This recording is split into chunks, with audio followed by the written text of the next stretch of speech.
Hello, senior families. We are happy to have you attend our Senior Parent Night 2020. I'm Krista Schultz. I'm the guidance counselor with last names beginning S-I through Z. Joining me is Kathy Granite with, she is helping the students who are A through CL. Hi, senior families, welcome. So we're going to go through our PowerPoint that we would normally deliver to you live. But today we are going to be presenting so that you can go back and look it over and review the slides at your leisure. There'll be a lot of links and information that will help your student with their college application process, as well as meeting the graduation requirements for SVUSD. So we'd like to get started. We have quite a number of slides to get through, and then I wanted to let you know that because we aren't live, you aren't able to ask your questions. We will be providing, if you still have questions after the presentations, some appointments with your counselors that are called senior appointments, and there'll be some links at the very end of the presentation where you can sign up for those individual appointments.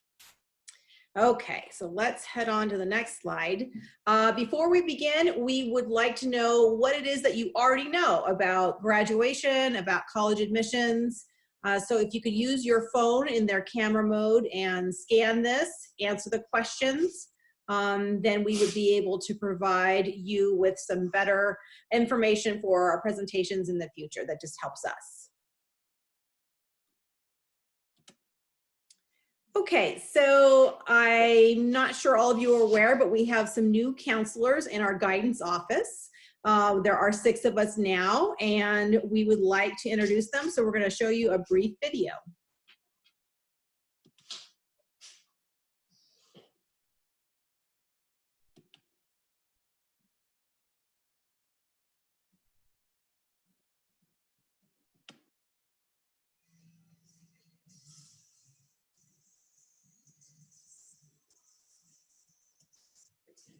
Cookie.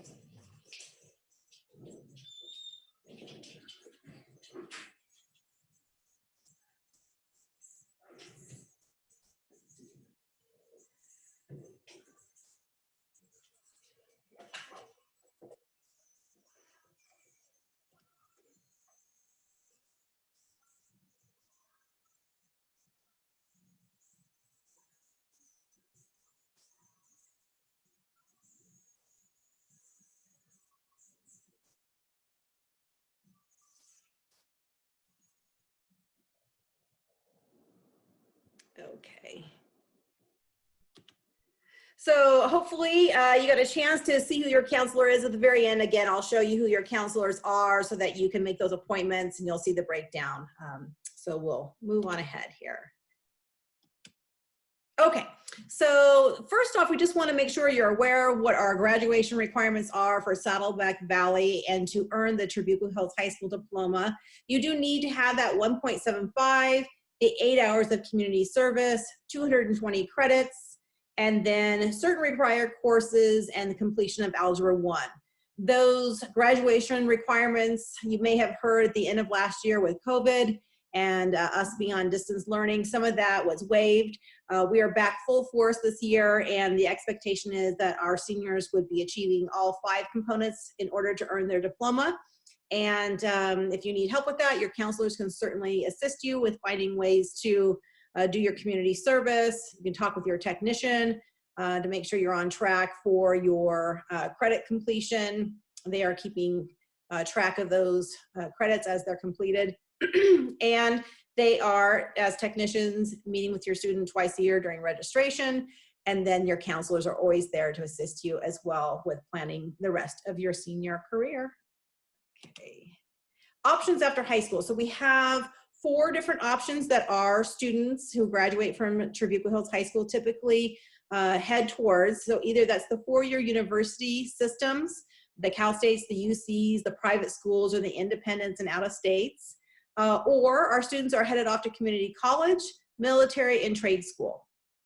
I would say over 40% of our students typically are admitted to the universities, but about 38% tend to actually attend the university system. Community college takes in about 54% of our students, military is about 2%, and trade and technical schools are also about 2%.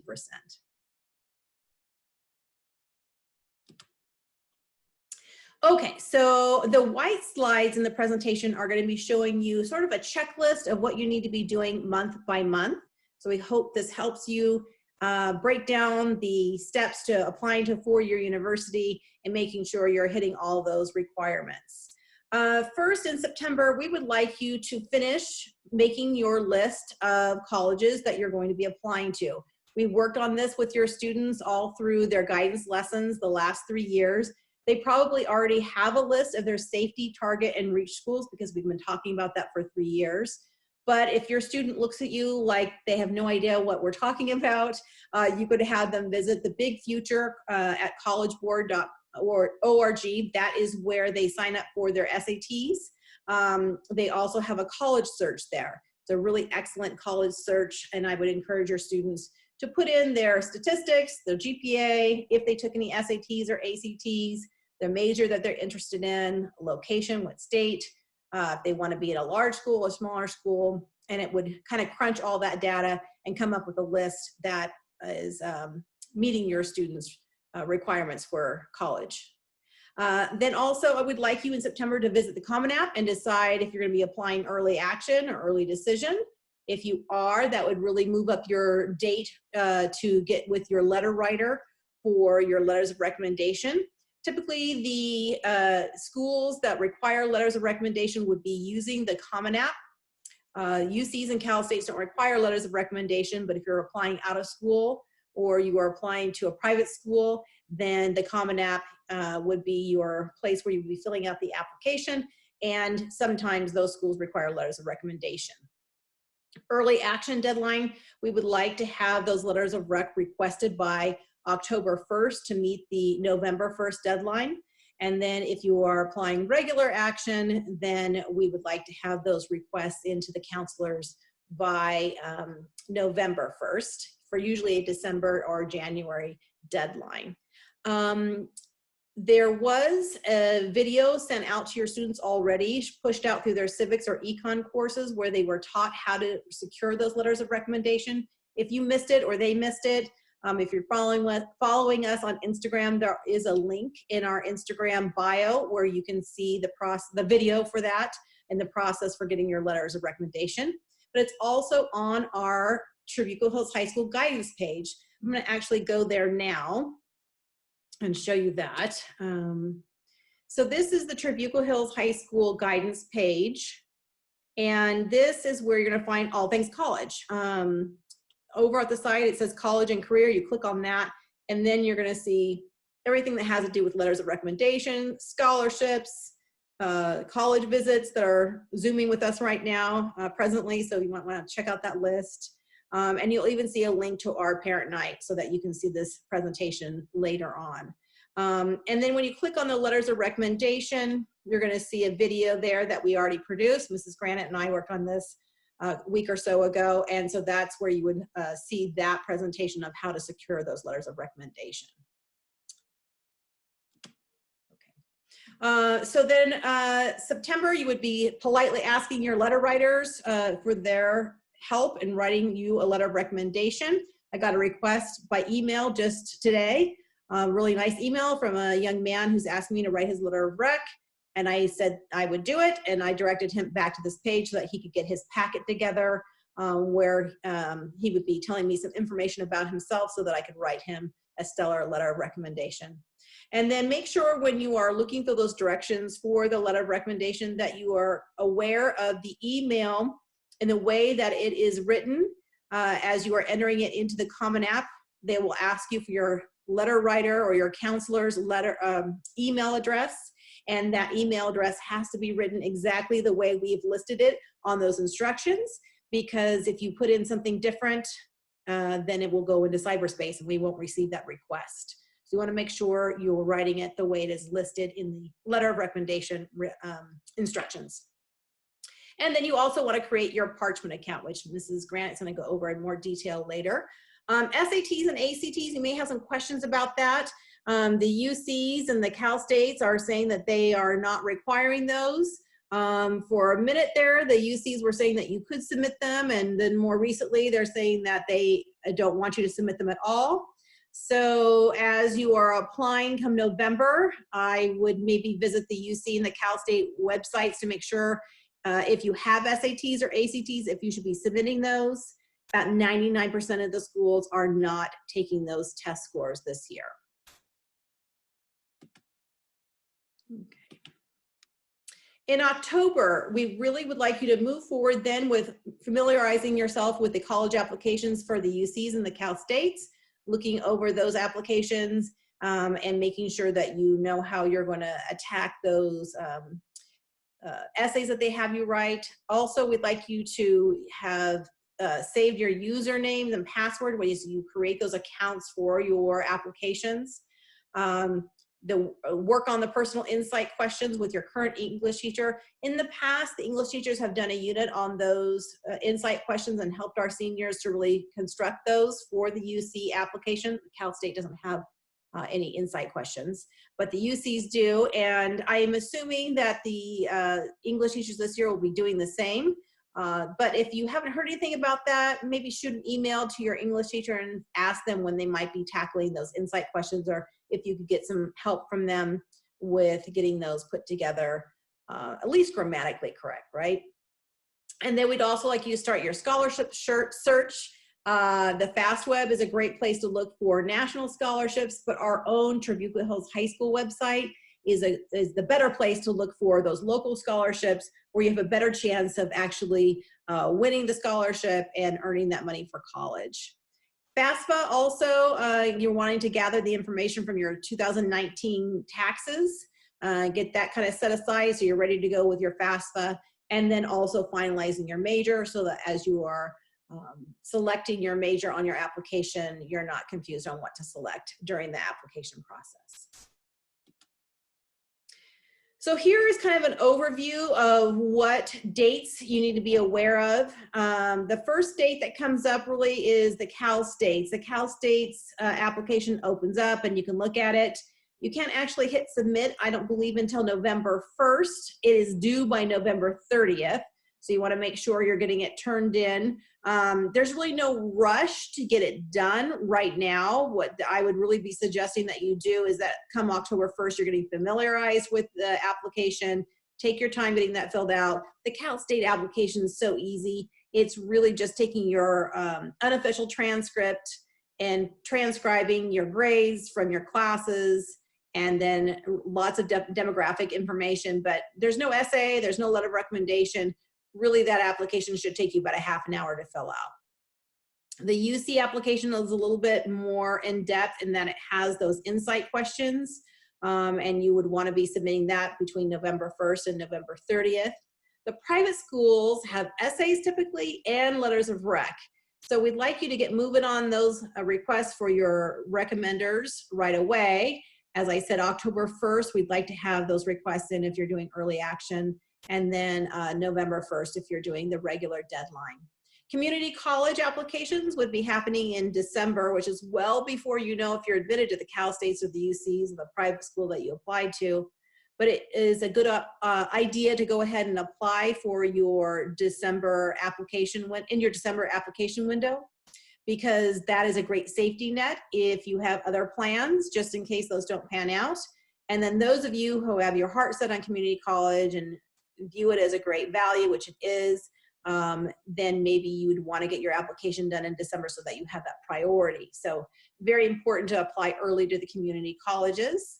And then you have your out-of-state applications, which are probably part of Common App as well, but you may be needing to check individual websites for those application deadlines. I would like to look really closely now at the Cal State GPA requirement. There's a change. In the past, a 2.0 was the minimum eligibility for the Cal States. That has been raised this year to the 2.5. However, they are still considering applications from the 2.49 to the 2.0, but they're going to be asking you for some supplemental information for those applications. So just be aware of that. I would head off to the individual Cal State University that you're interested in attending and making sure that you have all the information that they're going to need for your application. UC still 3.0, Private schools are kind of all over the place, but typically the minimum is a 2.0. And then there is no GPA requirement for the community colleges. They just require that you have your high school diploma or that you're 18. And then testing, you all know that SATs and ACTs are kind of out the window right now. So that whole column of testing is sort of on a individual campus basis. UCs and Cal States are not required. So this is just a review of the Cal State's new admissions policy, and just letting you know that they are looking at students for admissions that have a 2.5 or greater. But for those of you that are below the 2.5, they will be looking at your application, but probably, as I said, asking for supplemental information. More information about this is listed below on the link that I have at the bottom of the page. This is related for all COVID admissions information. It's a pretty interesting link, so you might want to check that out.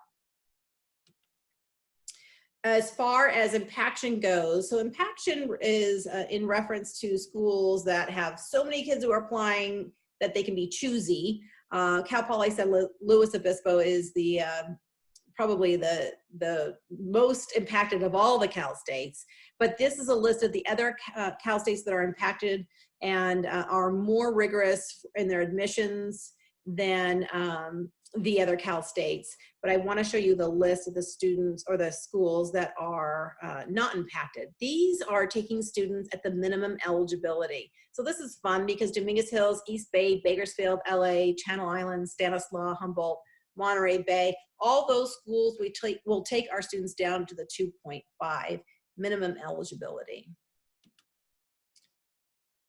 Oh, back the other way. Okay. And then the most exciting part is this Cal State San Marcos local area guarantee. So Cal State San Marcos is one of the newest campuses. The facility is great.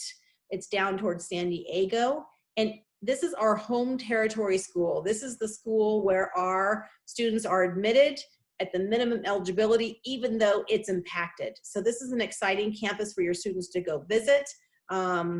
This is one to consider. This would make a great safety net for your school, for your students. Okay, the UCs. Now, their application process is a little bit different. I had mentioned to you that the Cal States are just looking at demographic information, typically just GPA, test scores. This year, not so much the test scores, but then also they are looking at those supplemental factors for the more impacted schools, or if you're below a 2.49. The UCs, however, do an entire comprehensive review, and they get at this information through those personal insight questions. They're going to be looking at your GPA and test scores if they're submitted.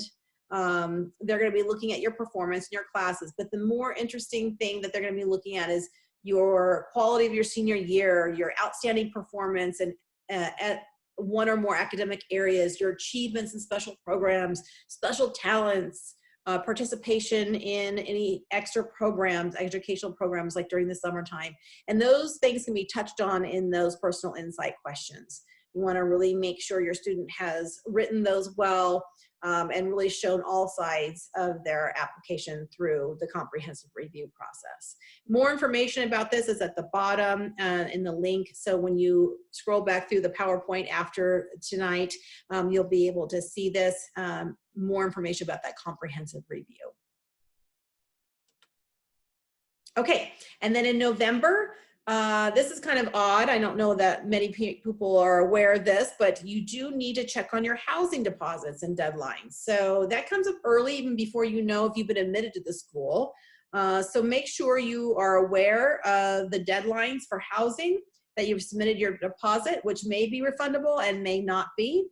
You're going to want to be finishing up those college applications and following up with your letter writers, making sure that they have everything they need to write you a stellar letter, and then continuing your scholarship search.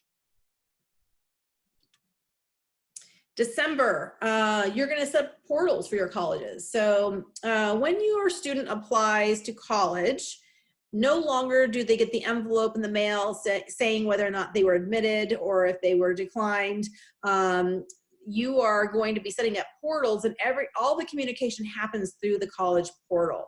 So you're going to want to set those up and make sure you're aware and checking those regularly to make sure that all your documents are there, that everything is complete. You're also going to have your student finish up their Common App and continue their scholarship search and applications. You want them to be applying to the community colleges early bird programs, the community colleges early bird programs, and signing up for the Counseling 100 class that we offer in the springtime. Mrs. Granite is going to go over in more detail the Counseling 100 course with you and talking to you about the Promise program. That's for students who are attending Saddleback or any of the other local community colleges. In January and February, we would like you to send your mid-year transcripts to the Common App. The Cal States and the UCs typically do not ask for your transcripts until you have been accepted to one of the universities, and then they'll ask for transcripts, but you're gonna wanna pay attention to that portal because sometimes the Cal States do wanna see a transcript earlier on. Continue scholarship applications, visit the records office, and make sure that your Cal grant information is being uploaded. I'm gonna go into a little bit more detail about financial aid in a moment. And then March, April, you're gonna start receiving that information regarding your admissions, and you're gonna continue your scholarship search. Okay, just a little information about the seniors from the last graduating class. Some numbers for you. 46% of our students were accepted to four-year universities. 54% chose to attend a community college. 69 students went to the Cal States, 5 at SDSU and 10 at Cal Poly SLO. 39 students went to the UCs. We had 6 attend UCLA, 5 at UC Berkeley, and 3 at UCSD. Those are the hardest UCs to get admitted to. 136 students went out of state. So our students are really finding value in some of those out-of-state schools. They're looking a lot at the Big Ten, and they are finding that oftentimes with scholarships and grants, the universities outside of California end up being the same cost as our UCs. So don't shy away from investigating the out-of-state schools. Over $6 million was awarded in scholarships. And what does this say down here? Where the screen is hiding. Ooh. Oh, the question is, why did so many kids go to the community colleges?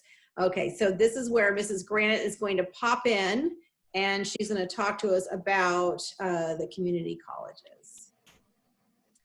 All right. Hi, everybody. Hope you're having a good day or evening. All right, so Mrs. Schultz, she touched base on, the CSUs, the UCs, some private schools, and I'm going to touch base on community college. So I don't know if your students are planning on attending a community college or not, but we do recommend that all seniors apply to community college just for several reasons. So just from experience, and even my own children, I have 2 adults, went through the community college system. You kind of never know what's going to happen after they apply to that 4-year university. So for example, they might, for whatever reason, not be accepted. And that was their dream school, they didn't get in. Maybe the financial aid package just wasn't what you thought it was gonna be, and you're looking for more of an affordable option. Oftentimes just like life happens and it alters their plans. And so instead of considering community college as a backup, we like to consider it as another option to move forward with their education, higher education. So what is community college? Generally, it's a 2-year college. It gives adults from 18 years old and older an opportunity for higher learning. They have different programs, such as certificate programs and degree options. It's usually local, so students can live at home. Classes are oftentimes more easily available. They're smaller.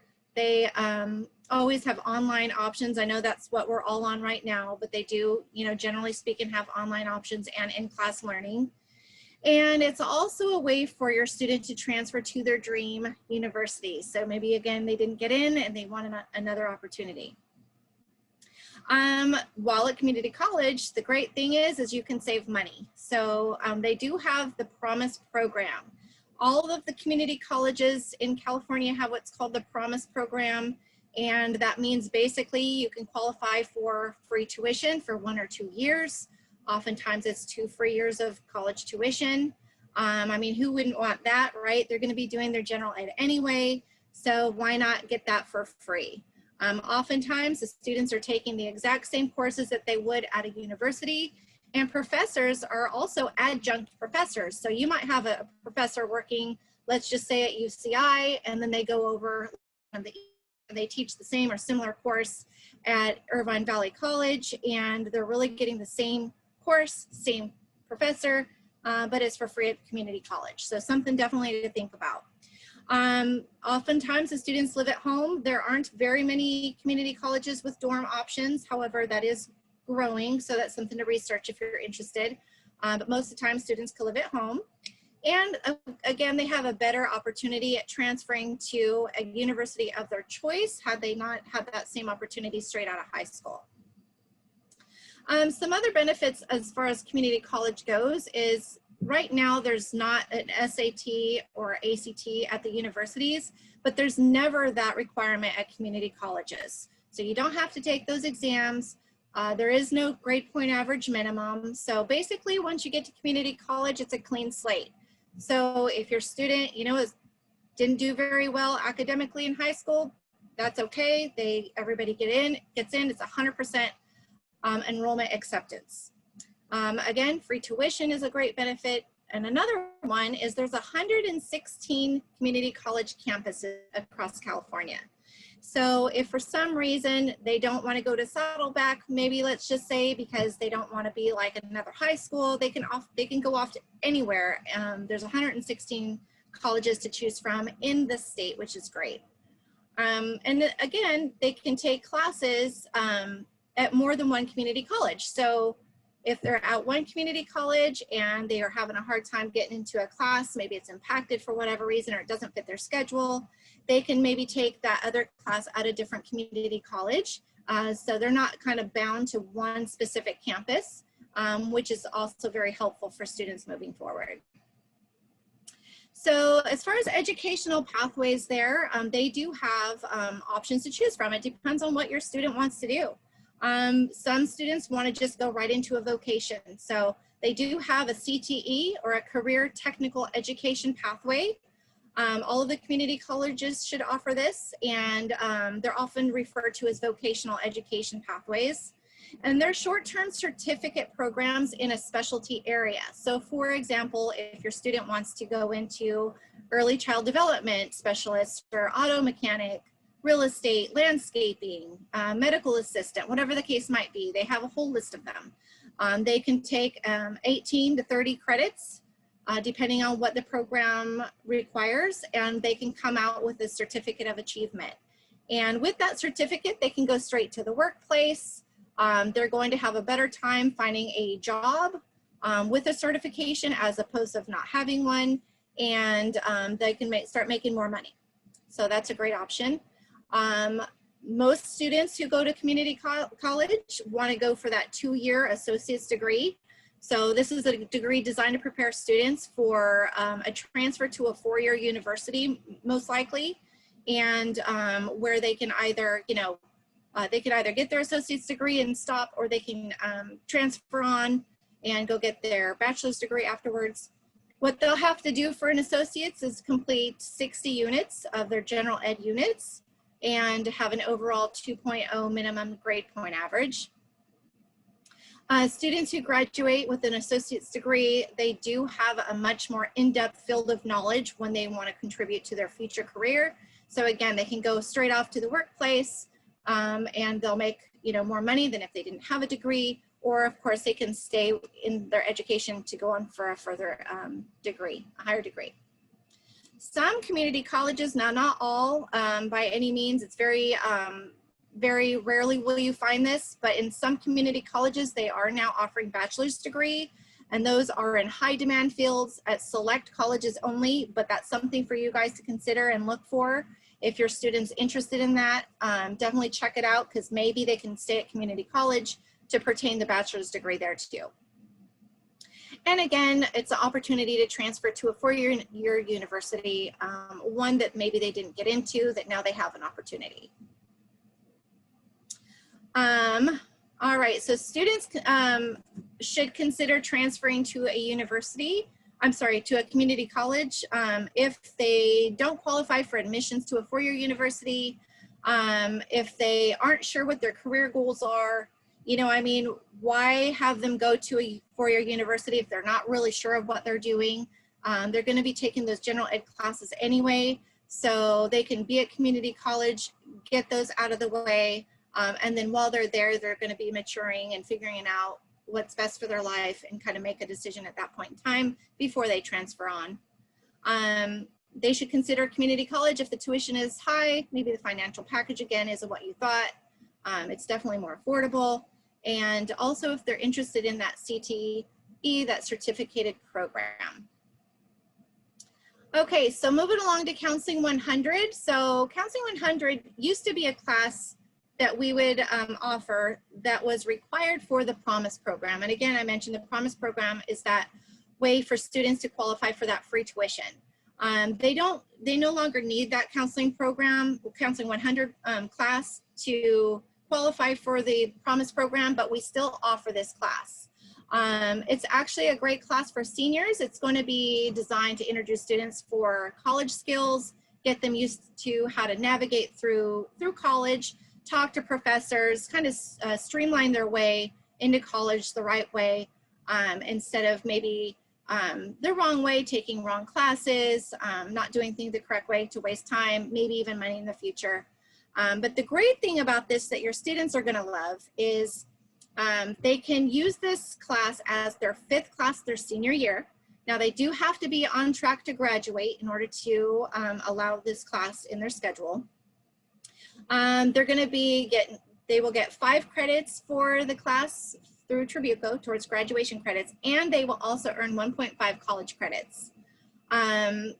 Another great thing about this class is the length of time. So it's going to start a little bit like after the semester starts, and it's going to end a little bit earlier than the semester. So they don't have to go the full time. They're going to go only once a week. And so really they're going to have 4 classes, except for that once a week class, which is the Counseling 100 class. And they're going to come out already and prepared for the next step at college. This is specific to Saddleback. So for those of you who have students who want to go to Saddleback, this is a great class for them to consider.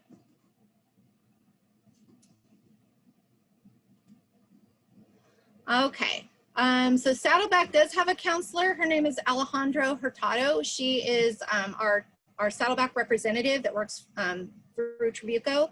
And for anybody interested in her, generally speaking, she would be on campus Tuesdays and Thursdays, but now that we're not on campus yet, you can reach her through her Zoom counseling. She has her information right here posted, as you guys can see. But she's available to help students answer questions about Saddleback. She helps them with their application to get that all squared away for them. She helps them register for the Promise program. So she's kind of that one-stop shop through Trabuco for Saddleback. All right. So going back to some benefits as far as community college, they do have some transfer programs. It's really important for your students to be aware of. It's also super important for your students to speak with a transfer counselor when they get to community college. They do have general counselors there, but I would recommend that they speak to a transfer counselor. That way, from the get-go, they can share what their interests are and where they want to move forward as far as transferring to a 4-year, and that counselor can put them on the right pathway. So this, for example, is for a student who knows they want to go straight to a UC. There's a guaranteed transfer program called the Transfer Admission Guarantee, or it's referred to as the TAG program. So 6 UC campuses, that would be UC Davis, Irvine, Merced, Riverside, Santa Barbara, and Santa Cruz. They all participate in this program. It is for students who meet the special requirements during that pathway, and then they're guaranteed admission into one of those UC doors. So if they do the TAG program, they're going to have to select one of those 6 participating UCs, and then they'll get right in guaranteed. The other one is for the California State University, the CSUs. So if you know your student wants to go through this program, they have what's called the Associate Degree for Transfer. And this guarantees students, they're going to earn their associate's degree. They're going to be on that pathway that the counselor set them up. They're going to meet the CSU minimum, and then they're going to have a guarantee into that California State University. Keep in mind though, it might not be exactly for that exact major that they want, although their foot is in the door. So for example, maybe you have a psychology associate's degree towards the psychology major, and you get into Cal State San Marcos. For whatever reason, that psychology major might be impacted. You're still in the university, but maybe you have to take a sociology or a human services type of degree instead. At the end of the day, it's still going to get you to, you know, your job in the future, but that major might be a little bit different.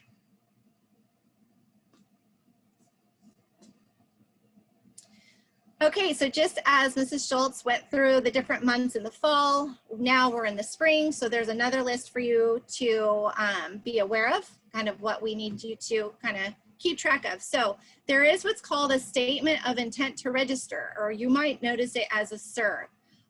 Colleges that your student has basically committed to, they're going to send you a SIR to fill out, and that means that you are committing. You're letting them know that, hey, save me a spot, I want to be at your university. And at that point in time, you're going to fill out the necessary forms for deposits, for room and board, housing, for your food package. You're basically filling out the SIR so they know that, hey, I'm going to be attending at your university. Don't put me on the side. I'm going to be there. And so yeah, keep your eye out for the SIR.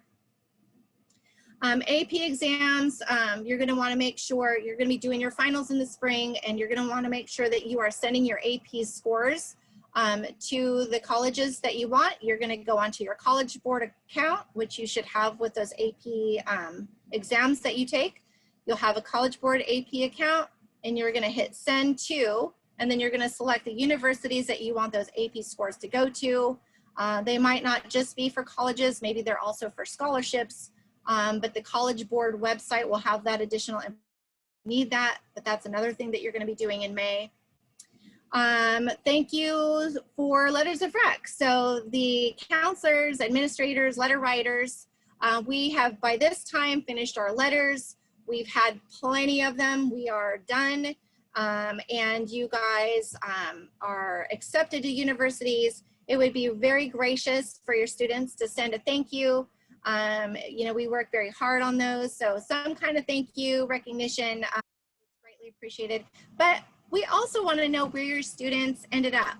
So I write so many letters, and it's so exciting. It's one of my favorite times of year is to write these letters for the students. And then I oftentimes don't hear back from them, and I want to know, where did they end up going? What was their final choice? So please have them do that. And then in late May, your students are going to be asked to do a senior survey. And what that means is they're going to be filling out just a quick online survey. It's going to, they're going to provide information where they are going, if they got a scholarship or not. This will help with our school and district as far as statistics, what our kids are earning scholarship-wise. It makes it look great for incoming maybe students into our school, and it also helps feed the information for our senior awards night. So this is how our seniors get those grand old awards at the end of the year, is by filling out this survey. And then June, enjoy all the senior activities. I know we're not in school, it's been a strange year, but hopefully by June we'll have things all back to how it used to be, where we'll have tons of exciting activities for the seniors. Just that's a time for them to have fun, share it with their family and friends. And seniors out there watching this, please make sure not to forget to thank your parents, your guardians, your trusted adults. They've helped you all along this way. Whoever that might be, a nice thank you of appreciation is always great.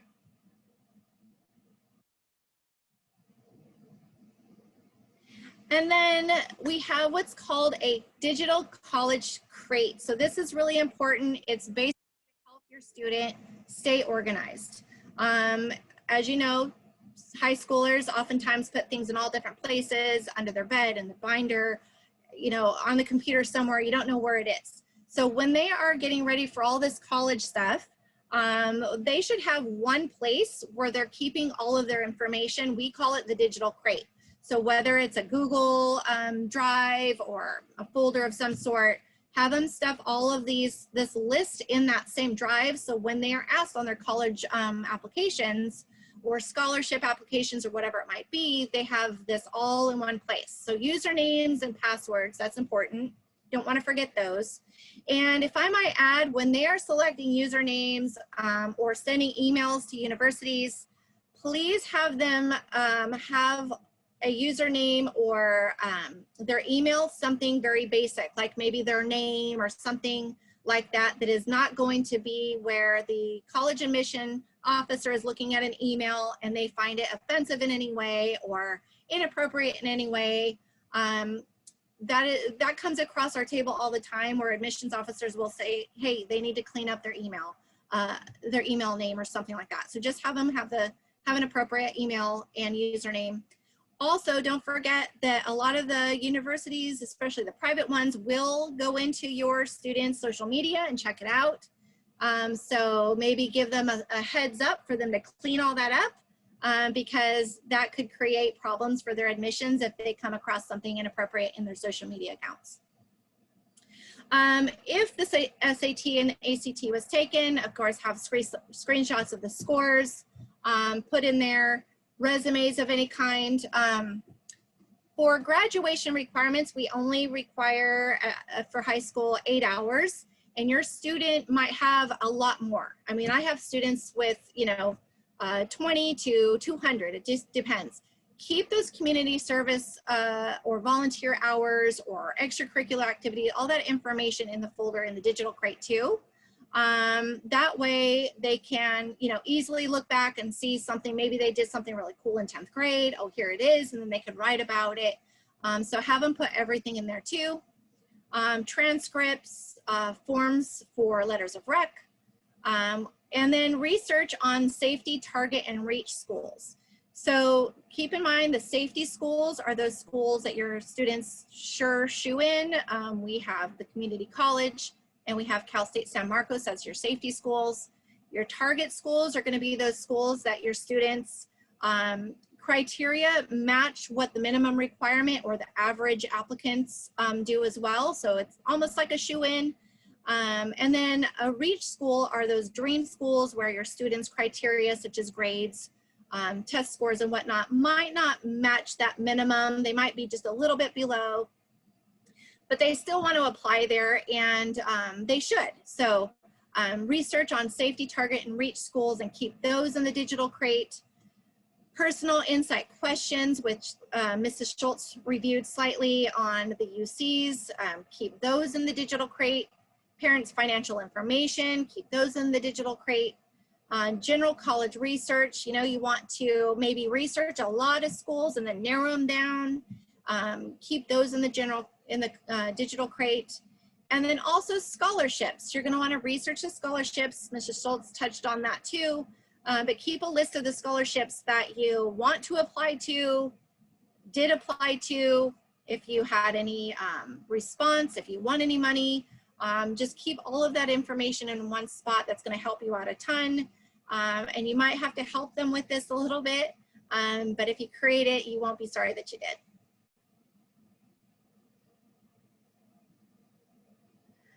Okay, so Parchment, I'm not going to go over this in too much detail, but we get, the counselors get requests for transcripts often, whether they're official or unofficial, and all of them, whether they're official or unofficial, have to go through the account called Parchment.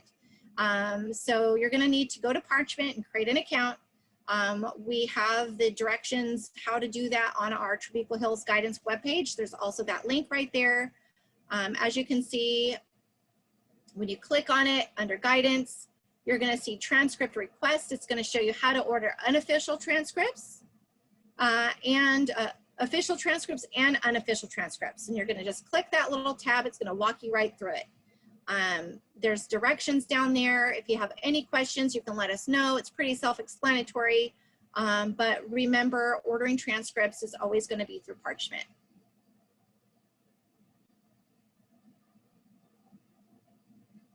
All right, and so for all you college-bound athletes, have you filled out your information through NCAA yet? Have you done that? If you haven't, please do. Now is the time. You don't want to wait. There are requirements that you have to meet, so you probably have been working with your coach at this point. If you haven't, please reach out to your coach to get information or questions answered. But seniors, again, you do have to fill out through the Eligibility Center the application and get that done. You have to have at least a 2.3 non-weighted GPA. Your visual and performing art class will not be counted in that, but D's do count.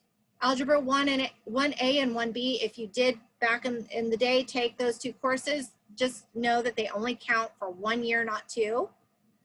And they do super score the SAT. So what super score means is they're going, if you've taken the SAT multiple times, they are going to take the best score out of your math, reading, and writing and kind of combine those together because you might have done well on one of those subjects in one SAT, the other one, maybe you did better in the other subject. So they will super score it, which will help your eligibility.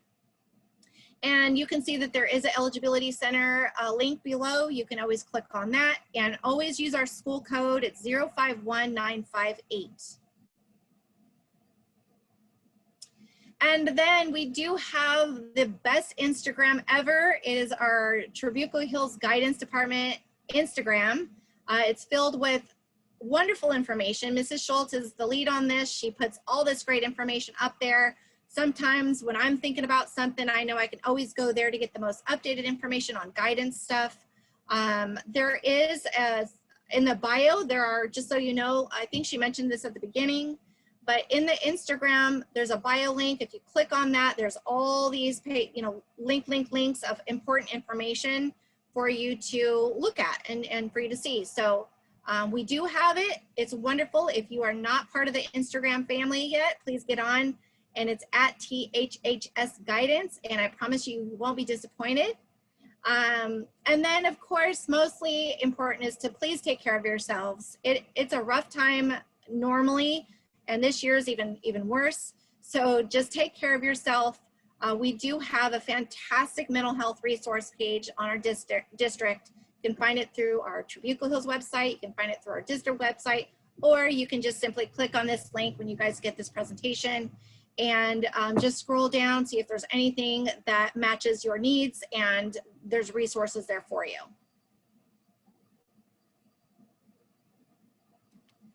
Pop them back on here. Okay, so I'm gonna say goodbye for now. The Schultz take the wheel. Great, thank you. So folks, we're almost done. I just want to go on and talk a few things to you about financial aid and making sure you're aware of that and starting that process. There is a financial aid night that comes up later on in the school year, but just to kind of get those wheels turning a little bit, I just want to show you a few slides and make sure you're aware. The first is I want you to know that there are 4 main sources of financial aid. You have the federal aid, the state aid, the institutional aid from your college or university, and then private scholarships, which you're going to apply for separately from your FAFSA, your Cal Grant, or from the applications to your colleges. Those awards are going to appear separately from your award letter that you get from the university. And there is a link on our college and career page underneath guidance that will list all of the local scholarships available for your students to apply for. So right now, what do you need to be doing? So there's a link here to the information about the FAFSA for the federal aid. And you can click on that and you can find out information about the FAFSA and how to fill that out. We have more links here where you can look up information about FAFSA and then also about the DREAM Act. So the FAFSA would be for students who are U.S. citizens and certain non-U.S. citizens. Take a look at the studentaid.ed.gov website for FAFSA.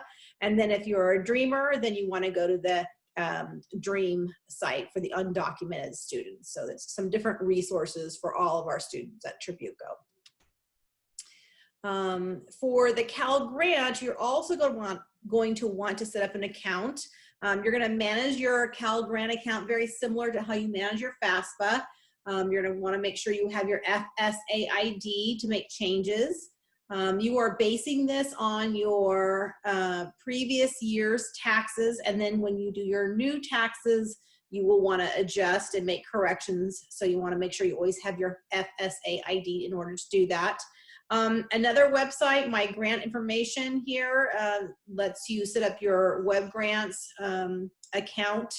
And then you're going to also do this in March. So you're going to want to put a reminder in your phone tonight.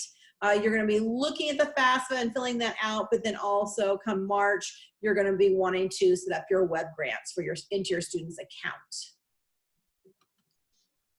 Okay, so we're almost done. Just a couple more things I want to explain. There is institutional scholarships from the universities. So the universities, this is the third type of scholarship. The universities give merit-based scholarships and they give need-based scholarships, both.